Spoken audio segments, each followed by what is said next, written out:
यहाँ ये जो हमने वृत्तियां बता दिया था, संस्कार बता दिया था,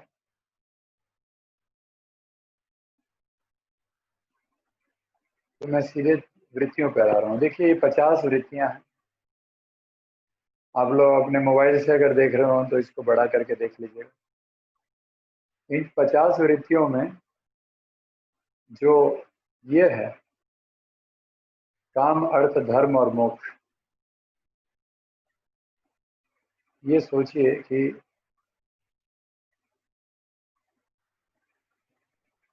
इन 50 वृत्तियों में इनके ऊपर जाना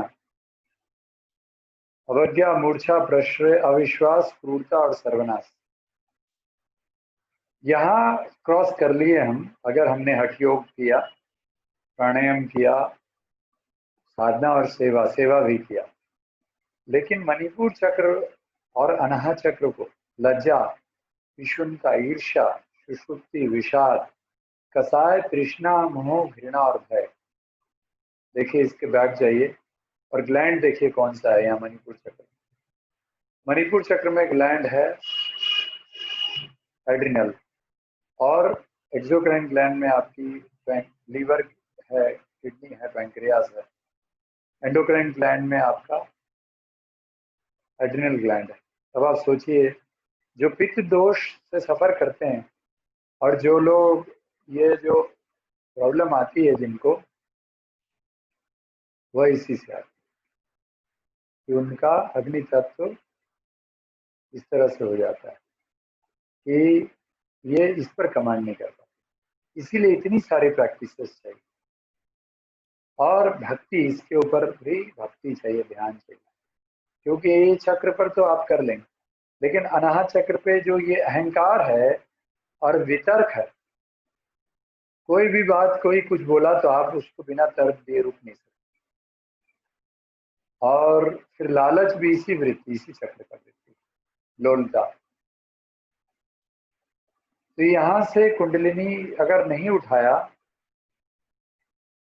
तो आपका फिर से वापस मणिपुर चक्र में चला जाता है। और यहाँ से कुंडलिनी उठाने के लिए आपके अंदर ये 16 वृत्तियां जो हैं, ये संगीत, ये कोई नेगेटिव नहीं, सिर्फ विष है।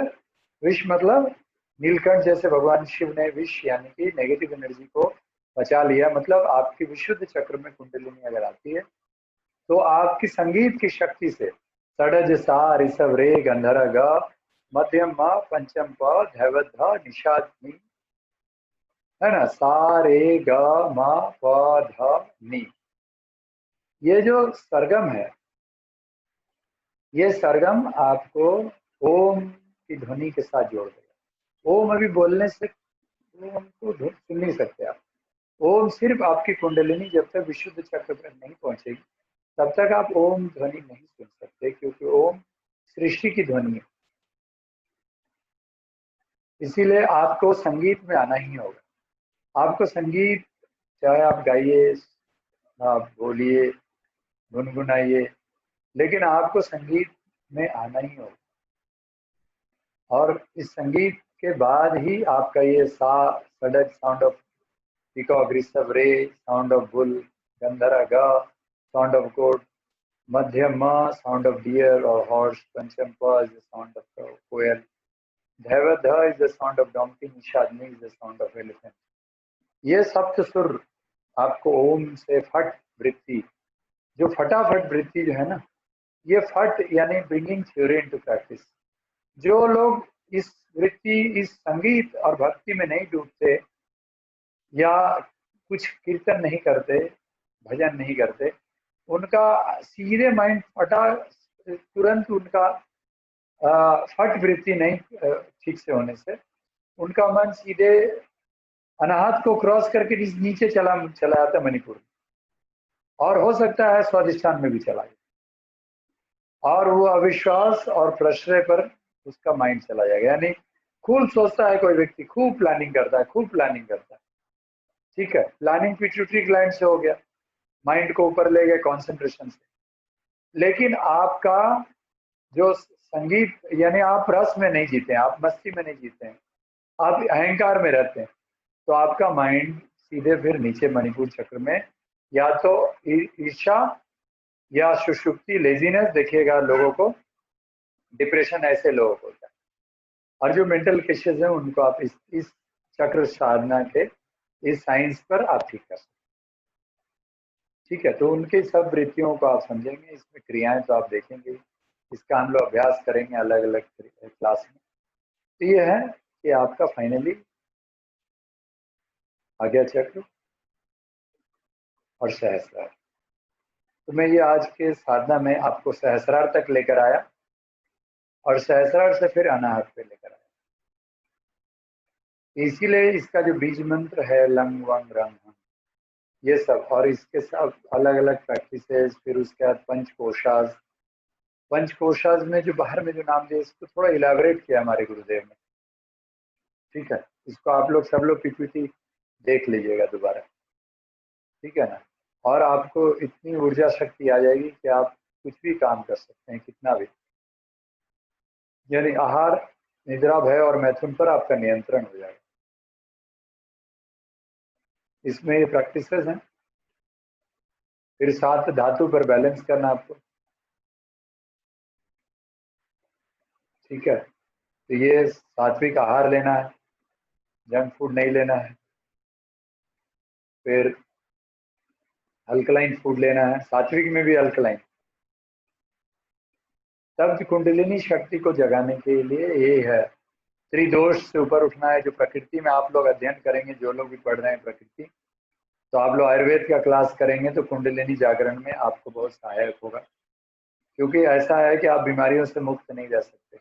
प्रकृति पूरी तरह दूषित हो चुका है, गांव में भी आज बहुत मुश्किल है, सिर्फ पहाड़ों पे आप थोड़ा ठीक रह सकते हैं। इसलिए आपको प्रकृति का अध्ययन करना पड़ेगा, सब कुछ से बच जाएंगे। जो खाना है वो केमिकल फ्री फिर आपको नहीं मिल पा रहा, इसीलिए। तो समदोषा समग्निश समधातु मलक्रिया प्रसन्ना आत्मीय इंद्रिय मना स्वस्था इति विद्यते। ये आपको ये बात पित्त कफ को बैलेंस करना, क्रियाएं सीखना, ये सारी चीजें, आसन, फिर आपकी प्राणायाम, मेडिटेशन, ये सारा आपको भक्ति योग, ये कुंडलिनी योग साधना, ये सब सीखना। माइंड आपका इतना हाई हो जाएगा जो आप कोई भी मेडिटेशन आप कर सकें। तो मैं आपको ये बता रहा था कि जो आप पहला लेसन जो आप आज जो हम लोग प्रैक्टिस किए, जो हमने अभी आपको पीपीटी दिखाया और कई बार से दिखा रहा हूँ, अभी इससे हम आगे नहीं बढ़ पा रहे हैं क्योंकि हम प्रैक्टिकल आप लोगों को अनुभव कराना चाहते हैं। जो मैं बातें आप लोगों के साथ इतना कर रहा हूँ, इतना हमारे आचार्य ने भी नहीं बताया। हमें तो सिर्फ सिखा दिया और बोला जाइए प्रैक्टिस कीजिए, और हमने प्रैक्टिस शुरू किया और ईश्वर की कृपा से 3-4 घंटे ध्यान में बैठना शुरू हो गया। और फिर उसके बाद तो इतनी जादुई शक्ति आई कि मेरे मतलब घर में जो भी समस्याएं थी वो ठीक होने लगी। इसीलिए आप लोग को मतलब उदाहरण तो है कि आज हमने देखा है साधना का ये असर। तो पहला लेसन है ईश्वर प्रणिधान। जो यम और नियम का जो पहला जो यह है वो है ईश्वर प्रणिधान। ईश्वर की ओर जाने वाला जो क्रिया है उसका हम आधार आपको सिखा रहे हैं अभी। यानी हम आपको बेस में आपको शुद्धि क्रिया के साथ चक्र शोधन सिखा रहे हैं। लेकिन बीज मंत्र में आने से पहले आपको फिर सेकंड लेसन ब्रह्म विद्या सीखना होगा। सेकंड लेसन में, थर्ड लेसन में आप बीज मंत्र सीखेंगे, जिसमें आपको श्लोक के साथ आपको जो शेप और कलर और बीज मंत्र है, लम बीजम धरणीम ध्याय चतुराशाम सुपिदाभाम सुगंधम स्वर्णवर्णत्वम आरोग्यम देहे लाघवम, ये उस बीज मंत्र का, लंग बीज मंत्र का साधना है, जिसमें आपका आप उस बीज मंत्र के साथ आप साधना कर रहे हैं तो आप पाएंगे कि उसका कलर क्या है, शेप क्या है, इस श्लोक से आपको वर्णित होता है। फिर वंग बीजम वरुणम ध्यायत अर्चंद्रम शशिप्रभम कृत्पिपासा सहिष्णुत्वम जलमध्येषु मज्जनम, इस श्लोक को आप जाप करें। तो उस तरह से आगे जितना भी है ये सीखेंगे आप। यह मतलब याद करके उसको देखेंगे आप, colour shape and mantras you will see. उसी प्रकार वांग बीज मंत्र, फिर यंग बीज मंत्र, है ना, हंग बीज मंत्र, ये सब शक्ति शक्ति पीठ है आपके, ये सब चक्रास। और उसके फिर उसके उसके पेटल्स को, उसके बीज आप देखेंगे। और फिर आप जो कहते हैं ना, बड़े आराम से, कई कोई कहता है कि awaken your third I chakra in 999 rupees. ये कैसे संभव है? मुझे तो आज तक समझ में नहीं आया कि जो इतनी वृत्तियां महर्षि पतंजलि ने बोला, महर्षि पतंजलि ने कहा योग से चित्त वृत्ति निरोधा, पूरी योग साधना को नकार दिया इन लोगों ने। और game, they have started A game, मतलब मजाक बना के रखा है योग कि वो जो है उतनी कुंडलिनी योग को इस तरह से सिखा रहे हैं और उसका व्यापार कर रहे हैं। यह इतनी सेक्रेट साधना है, आध्यात्मिक साधना, जिसके लिए मैं पैसे भी नहीं लेना चाहता हूँ, है ना, और उसका व्यापार हो रहा है। तो और इतने सस्ते में, मतलब बताइए आज्ञा चक्र को आप कैसे 999 रुपये में जगा सकते हैं? उस टीचर को मैंने फोन किया था। तो मैं ये कहना चाह रहा हूँ कि उनको सबको जो करना है करने दीजिए, लेकिन भगवान शिव की साधना को, निर्वाण षटकम में चिदानंदम रूपम शिवोहम शिवोहम, उसको जरूर पढ़िए आप लोग। निर्वाण षटकम को मैंने एक बार शेयर किया था, दोबारा शेयर कर देंगे। उस श्लोक को याद कीजिए और समझिए कि आदि शंकराचार्य ने क्या आखिर बोला। इस सब चक्रों की उन्होंने बात की, और ये 9 चक्रों की साधना, जो प्रथम शैलपुत्री थी से लेकर के न, जो 7वें चक्र के बाद है ना, सप्तम काल रात्रि थी महागौरी थी, 4वें नवम सिद्धिदात्री थी, नव दुर्गा परिकृतिका, ये आगे चक्र से ब्रह्मरंध्र, ये तीन चक्र यहाँ पर, यहाँ से सहस्रार के बीच। यहाँ तक आने के लिए आपको पता नहीं कितने जन्म की साधना लगती है।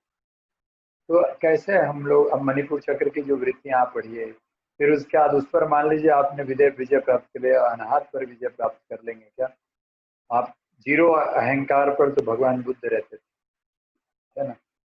तो वहां से फिर मीरा की स्थिति में पहुंच गया, तब तो विशुद्ध चक्र में संगीत निकलेगा। तो तीसरा नेत्र कैसे खुल जाएगा?